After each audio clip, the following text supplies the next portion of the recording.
Halo para pendengar, masih di frekuensi yang sama, Radio Teman Ngopi 000 isiin dong.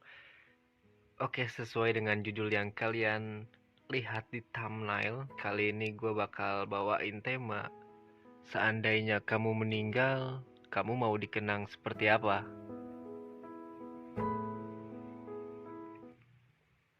Oke, sebelum kita berselancar, gue bakal kasih kalian waktu dulu sejenak untuk kalian berpikir atau memikirkan, kalian kalau meninggal mau dikenang atau harapan kalian nanti ketika kalian meninggal, harapan kalian ingin dikenang seperti apa sih?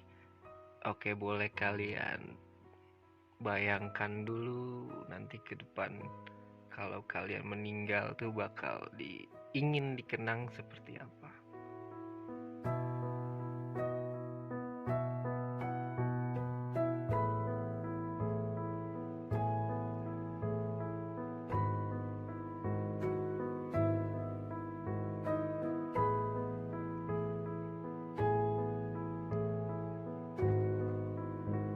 Oke, udah ada bayangan, udah ada harapan.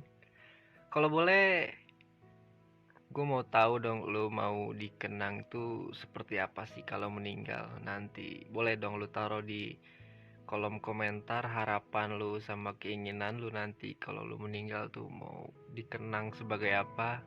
Silakan lu taruh itu di kolom komentar. Biar lebih banyak orang yang mengaminkan keinginan dan harapan lu itu. Oke teman ngopi, kenapa sih kita dikenang? Bagaimana sih kita bisa dikenang? Kenangan itu adalah buah karya hidup kita. Untuk dikenang, kita nggak bisa minta dan merintahin orang, apalagi untuk mengenang kita. Kita nggak bisa karena kenangan itu dibentuk, teman-teman. Apakah kita akan dikenang? Apakah kita akan dirindukan setelah hidup kita berakhir? Itu semua tergantung dengan bagaimana kita menjalankan hidup sebagai manusia. Ya, sudah barang pasti tiap-tiap dari kita yang hidup mengharapkan kematian kita kelak akan indah, betul kan? Pasti kalian juga berharap kalau di Islam itu husnul khotimah. Ada sebuah kisah. Jadi ini kisah tentang seorang penemu dinamit. Mungkin kalian pernah dengar ya, siapa penemu dinamit itu. Berita French newspaper di tahun 1888 itu sangatlah salah. Bukan berita wafat dirinya yang membuatnya terkejut dan meradang. Ia belum mati. Yang mati itu kakaknya. Tapi judul berita wafat tersebut yang lebih menghentakkan dirinya. Pedagang kematian itu telah mati.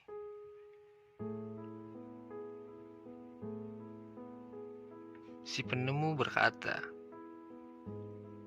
"Saya ini seorang ilmuwan, seorang penemu, bukan pedagang." Apalagi di era itu, kata pedagang berkonotasi negatif. Pedagang dilabelkan umumnya kepada orang yang hanya berpikir untung rugi. Tak peduli, kadang dilakukan dengan menipu pula. Ia seorang investor. Ia sudah mendapatkan aneka hak paten dari banyak penemuannya. Bahkan kemudian penemuan itu memiliki nilai komersil dan ia ikut kaya raya. Ia juga penyair. Ia menulis puisi. Ia menulis naskah drama. Jelas, ia bukan pedagang. Celakanya, tak hanya pedagang. Ia disebut pula dengan label yang sangat gelap, pedagang kematian. Ia hanya menemukan dinamit. Dengan dinamit, jalan lebih mudah dibuat. Gunung dapat ditembus dengan cara meledakkannya. Bukankah infrastruktur lebih mudah dibangun? melintasi bukit untuk menemukan peradaban. Tapi ternyata dinamit digunakan pula oleh banyak negara untuk alat perang.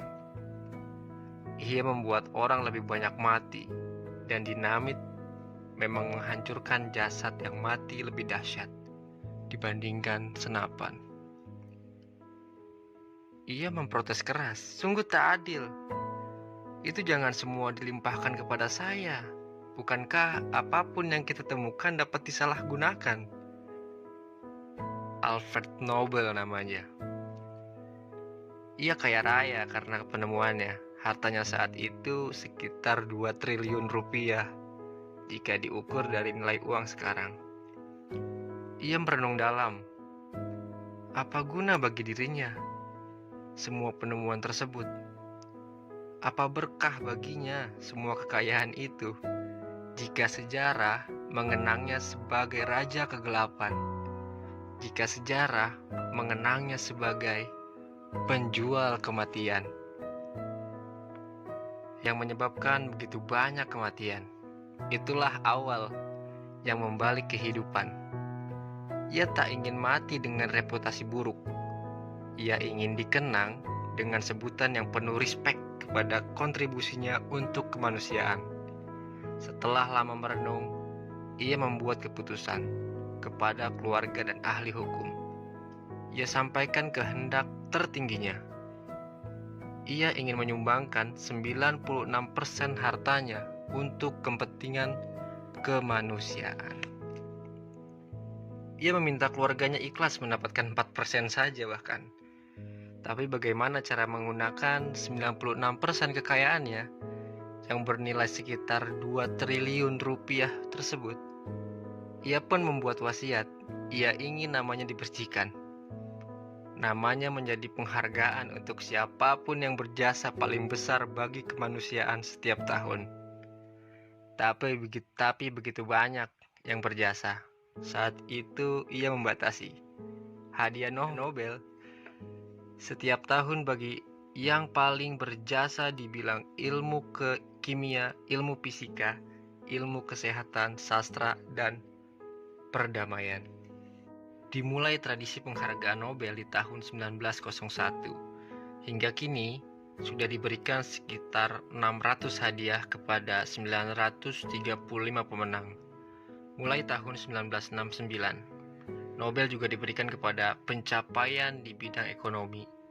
Setelah lebih dari 100 tahun kematiannya, kata Nobel lebih cepat mengingatkan kita kepada hadiah yang teramat bergengsi, bukan kepada pedagang kematian. Padahal ia adalah orang yang sama, tapi kita lebih cepat untuk mengingat sebuah kebaikan karena di akhir hayatnya ia mewasiatkan untuk memberikan hadiah itu, hadiah Nobel yang sekarang kita dengar.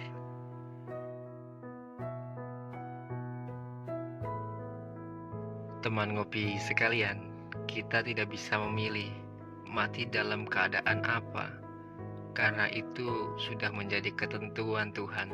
Tapi kita bisa memilih untuk dikenang sebagai apa.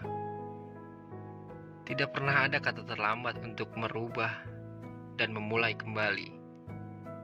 Kita tidak pernah bisa kembali ke masa lalu yang membuat sebuah awal yang baru.